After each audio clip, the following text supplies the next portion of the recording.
kamu memberitahukan kepada kakak apa saja jenis kendaraan yang ada bunyi sirenenya? Ya, mobil pemadam kebakaran, mobil polisi, atau ambulans. Dulu ada seorang anak bernama John Aston. Ia berasal dari London atau Inggris. Ia membenci bunyi sirene karena mengingatkannya pada malam terburuk dalam hidupnya. Apa yang terjadi? Pada suatu malam ketika semua orang tertidur termasuk John, ada bunyi sirene yang membangunkan dia. Ia berusaha menutup telinganya dengan bantal dan untuk tertidur. Tetapi bunyi sirene itu semakin dekat ke rumahnya. Wah, adik-adik, ternyata para pemadam kebakaran berhenti di rumah John. Dan mereka memasang selang dan berusaha memadamkan api. Tapi tidak bisa. Seorang petugas datang, ia menaruh tangga dan ia naik ke atas. Ia berusaha untuk masuk tapi itu tidak berhasil. Ia takut. Ketika ia mau turun dari tangga, ada suara dari dalam rumah itu. Ayah, ibu, tolong aku ketakutan. Tapi waktu petugas ini mendengar, wah, ia memecahkan jendela dan masuk ke dalam. Dan ia melihat seorang anak yang ketakutan. Siapa namanya? John. Wah, ia mengambil John dan melindunginya dan membawa keluar.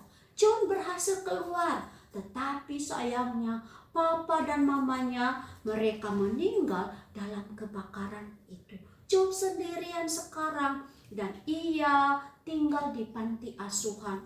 Ia membenci tempat itu.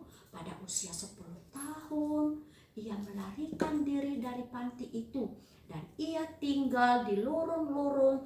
Dan apa yang ia lakukan untuk mencari makan? Ia mengamen di siang hari dan kadang-kadang mencuri makanan di toko-toko. Wah, John tidak pernah tertangkap. Dan ia tahu bahwa mencuri itu adalah salah karena ibunya pernah memberitahukan kepadanya. Mungkin juga orang tuamu pernah memberitahukan kepadamu bahwa mencuri, berbohong, berkata kasar terhadap orang lain itu adalah salah. Wah, yang salah-salah itu mungkin hal biasa, tapi Alkitab mengatakan bahwa itu adalah dosa. Apa itu dosa? Segala sesuatu yang kamu pikir, ucapkan dan lakukan yang tidak menyenangkan hati Tuhan. Ya, mungkin hatimu berkata atau kamu punya alasan bahwa itu hanya sebuah kesalahan. Hatimu kadang-kadang berkata bahwa itu baik-baik saja, tidak apa-apa. Ingat apa yang dikatakan di dalam Alkitab. Yeremia 17 ayat 9 berkata bahwa betapa liciknya hati, lebih licik daripada segala sesuatu. Hatimu adalah bagian dari hidupmu dan ia kadang-kadang juga membuat kamu melakukan dosa. Karena sejak lahir kamu sudah punya keinginan untuk melakukan dosa. Adik-adik, dosa sangat serius, membuat kamu terpisah dari Allah selamanya. John juga tahu bahwa dosa serius karena ibunya memberitahukan kepadanya. John, ia merasa bahwa Allah tidak lagi mengasihi dan Allah membenci dia. Tetapi apapun situasi John, Allah mengasihi dia dan menyertai John. John ia mulai lelah, akhirnya ia mencari pekerjaan. Sebuah perusahaan kabar baik atau koran mempekerjakan dia. Ia menjadi pengantar koran. Wah, John membayangkan bagaimana punya banyak uang dan mempunyai rumah yang mewah. Suatu hari ketika ia mengantar koran di rumah seorang dokter, ia bertemu ibu, istri seorang dokter. Bertanya, John, di manakah rumahmu? Tapi John berkata, aku tidak punya rumah. emang orang tuamu di mana? Wah, orang tuaku mereka sudah lama meninggal pada waktu kebakaran. Wah, John keesokan harinya kembali lagi mengantar koran. Dan ibu ini punya pertanyaan yang berbeda. Apa yang ia tanyakan? John, maukah kamu bekerja di rumah kami? Wah, bekerja di rumah Anda? Tidak, karena aku tidak cocok di rumahmu. Aku punya baju sangat jelek. Wah, tapi dokter dan istrinya berkata bahwa John, Allah sangat mengasihi semua orang. Dan kami juga mengasihimu. Walaupun kamu bajunya jelek. Dokter dan istrinya, mereka mau menunjukkan kasih Allah kepada John. Adik-adik, Allah juga menunjukkan kasihnya kepadamu. Walaupun kamu kaya, kamu miskin, seperti apapun situasimu, Allah mengasihimu. Allah adalah penciptamu. Ia tahu semua tentang kamu. Ia tahu saat kamu menginginkan hadiah atau kado Natal. Ia tahu juga saat kamu berbuat dosa. Dikatakan di dalam Mazmur 139 ayat 13, sebab engkaulah yang membentuk buah pinggangku, menenun aku dalam kandungan ibuku. Ya, Allah yang membentuk dan juga menciptakanmu. Ia sempurna, ia kudus, dan ia tinggal di surga. Allah mengasihimu dengan kasih yang sempurna.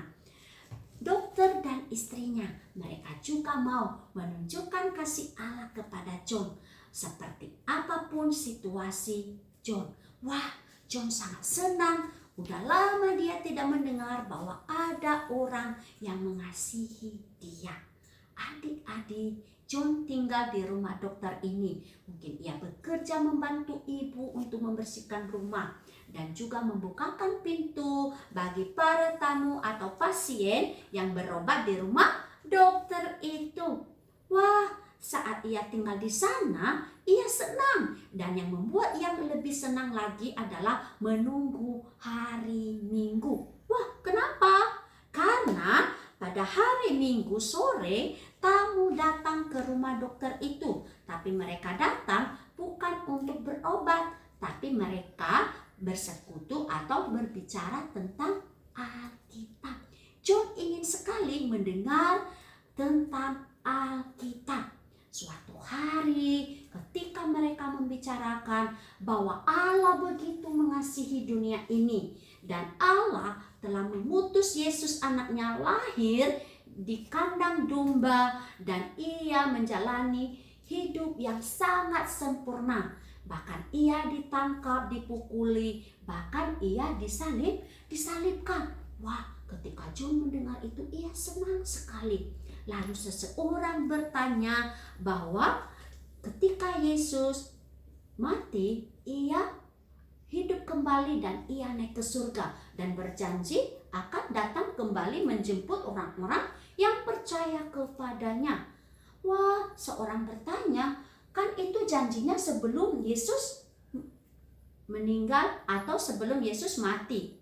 Dokter itu berkata benar, Yesus mati karena ia mengasihi kita dan mengasihi semua orang. Ia mau membebaskan orang-orang dari dosa. Yesus juga mati untukmu. Itulah sebabnya ia lahir ke dunia ini. Ia lahir seperti bayi. Dan itu yang dirayakan semua orang di bulan Desember atau Natal, di mana Yesus datang sebagai bayi, bertumbuh menjadi besar. Tetapi ia sangat sempurna. Ia berbeda denganmu. Ia tidak pernah berbuat dosa.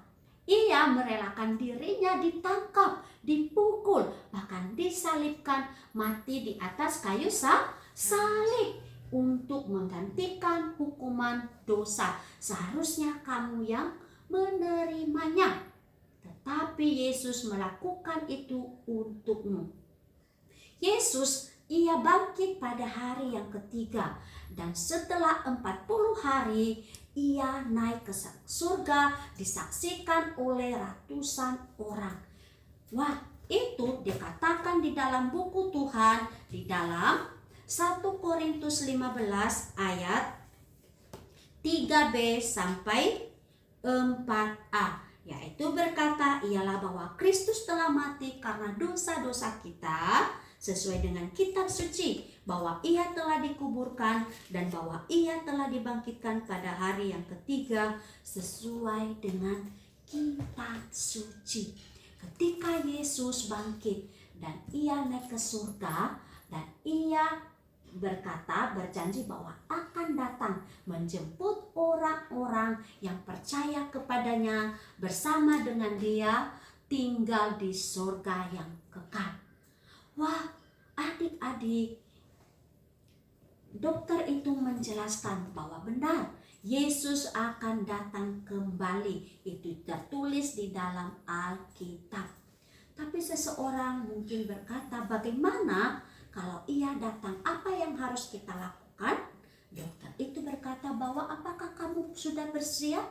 Apa artinya bersiap? Wah, ketika John mendengar itu, apa ya artinya bersiap? Dokter itu mau menjawab. Tiba-tiba saat dokter itu jawab, bunyi bel rumah, ting ting ting ting. Ada tamu. Wah, John ia melompat dan ia pergi membukakan pintu. Saat ia kembali, dia sudah kehilangan jawaban bagaimana bersiap ketika Tuhan Yesus datang. Ya, sepanjang hari, sepanjang malam berpikir, wah, bagaimana kalau Yesus datang hari ini? Bagaimana bersiap? Apa yang harus aku lakukan? Wah, suatu hari dokter memanggil John. Apa ya? Wah, dokter ini berkata, John, saya belum tahu kapan Yesus akan datang. Tetapi jika Yesus datang sebelum aku meninggal dan dia membawaku nanti ke surga, maka semua uangku dan juga rumah hartaku akan kuberikan kepadamu, karena aku tidak membawanya kemanapun, dan itu bisa kamu miliki, karena kedatangan Tuhan Yesus jauh lebih berharga daripada semua ini. Wah, adik-adik, dokter ini dia tahu bahwa yang lebih berharga adalah bersiap akan kedatangan Tuhan Yesus. Bagaimana dengan kamu yang sudah percaya kepada Tuhan Yesus? Sudah siapkah kamu ketika Tuhan Yesus datang kembali? Bagaimana bersiap ketika Tuhan Yesus datang kembali? Yaitu dengan menghargainya lebih dari apapun. Mungkin kamu berpikir sekarang paling penting adalah kamu pendidikanmu, atau juga hobimu, atau juga mainanmu, sehingga kamu tidak memiliki waktu dan tidak menghargai Yesus dalam hidupmu. Kamu membiarkan hari minggumu untuk bermain atau datang untuk melengkapi kurikulum di sekolahmu, atau juga kamu bermain game sepanjang hari, tetapi kamu melupakan untuk berdoa dan meminta Tuhan menolongmu bersiap akan kedatangan Yesus suatu hari nanti. Mungkin Yesus datang hari ini, tidak ada yang memberitahu kepada kita, tetapi Allah mau kamu bersiap, yaitu dengan menghargai Yesus lebih dari apapun. Paulus memberitahukan kepada kita bahwa yang lebih berharga adalah Yesus. Dikatakan di dalam Filipi 3 ayat 8, malahan segala sesuatu kuanggap rugi karena pengenalan akan Kristus Yesus Tuhanku. Artinya bahwa semua yang ada di dunia ini tidak lebih penting daripada Tuhan Yesus. Yesus adalah satu-satunya yang harus kamu hargai dalam hidupmu dengan kamu bersiap. Bagaimana caranya? Dengan memberi waktumu, berdoa, dan meminta Tuhan menolongmu untuk bersiap akan kedatangan Tuhan Yesus. Membaca Alkitab dan juga mengikuti persekutuan iman bersama orang-orang Kristen, mungkin setiap minggu atau melalui komsel anak-anak. Ya, dokter ini tahu bahwa yang paling berharga adalah bagaimana bersiap akan kedatangan Tuhan Yesus. Sehingga semua hartanya dan juga uangnya baginya itu bukan apa-apa. Bagaimana perasaan John ketika mendengar itu? Wah, akhirnya aku nanti akan kaya. Mungkin itu pikirannya. Wah, John ia berpikir, lalu aku nanti bagaimana kalau Tuhan Yesus datang? Wah, bagaimana saya juga bersiap akan kedatangannya? Adik-adik, keesokan harinya John mungkin ia berkata, dokter. Kata dokter, apa John? Membuat kaget aja. Dokter, aku tidak mau uang Anda. Hah? Aku tidak mau harta Anda dan juga rumah Anda. Aku mau bagaimana bersiap akan kedatangan Tuhan Yesus. Wah, dokter itu dengan senang dan hati-hati memberitahukan kepada John bagaimana bersiap akan kedatangan Tuhan Yesus. Apa yang ia lakukan? Dokter itu membacakan sebuah firman Tuhan di dalam Yohanes 1 ayat 12, 1, 2, 3. Tetapi semua orang yang menerimanya diberinya kuasa supaya menjadi anak-anak Allah, yaitu mereka yang percaya dalam namanya. Wah, dokter ini menjelaskan bahwa John harus percaya bahwa Yesus dia satu-satunya yang dapat mengampuni dia dari dosa. Dan ketika ia percaya dosanya diampuni dan ia bersiap akan kedatangan Tuhan Yesus. Akhirnya John sudah tahu bagaimana ia bersiap atas kedatangan Tuhan Yesus. Ia tidak mau memiliki uang dokter itu. Ia tidak mau memiliki hartanya karena yang ia tahu sekarang adalah yang paling berharga adalah bersiap akan kedatangan Tuhan Yesus. Bagaimana dengan kamu yang belum percaya kepada Tuhan Yesus? Apakah kamu juga bersiap akan kedatangannya? Kamu sudah mendengar bahwa Allah juga mengasihi kamu. Ia juga mengirim Yesus untuk mati atas dosamu. Bila kamu percaya kepadanya, kamu diampuni dari dosa. Dikatakan di dalam buku Tuhan tadi 1, 2, 3. Tetapi semua orang yang menerimanya diberinya kuasa supaya menjadi anak-anak Allah, yaitu mereka yang percaya dalam namanya.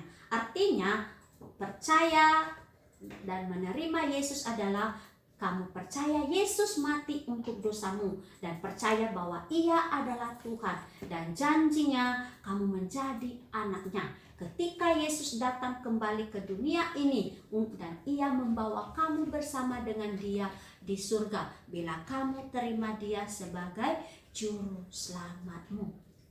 Bagi kamu yang belum pernah percaya kepada Tuhan Yesus, hari ini kamu dapat melakukannya. Tundukkan kepalamu dan tutup matamu. Adik-adik, bagi kamu yang hari ini ambil keputusan mau menerima dan percaya Tuhan Yesus, kamu dapat tunjukkan kepada saya dengan mengangkat tangan kananmu. Turunkan tangannya, kita berdoa. Tuhan, terima kasih karena Engkau mengirim Yesus lahir ke dunia ini dan kami merayakannya melalui Natal. Dan kami mau percaya bahwa Yesus adalah juru selamat dan kami mau bersiap akan kedatangan Tuhan Yesus. Terima kasih untuk firman-Mu. Dalam nama Yesus kami berdoa. Amin. Adik-adik, bagi kamu yang sudah angkat tangan tadi selesai pesta Natal ini, kamu bertemu dengan kakak Kena menolongmu bagaimana bersiap akan kedatangan Tuhan Yesus. Terima kasih. Tuhan memberkati.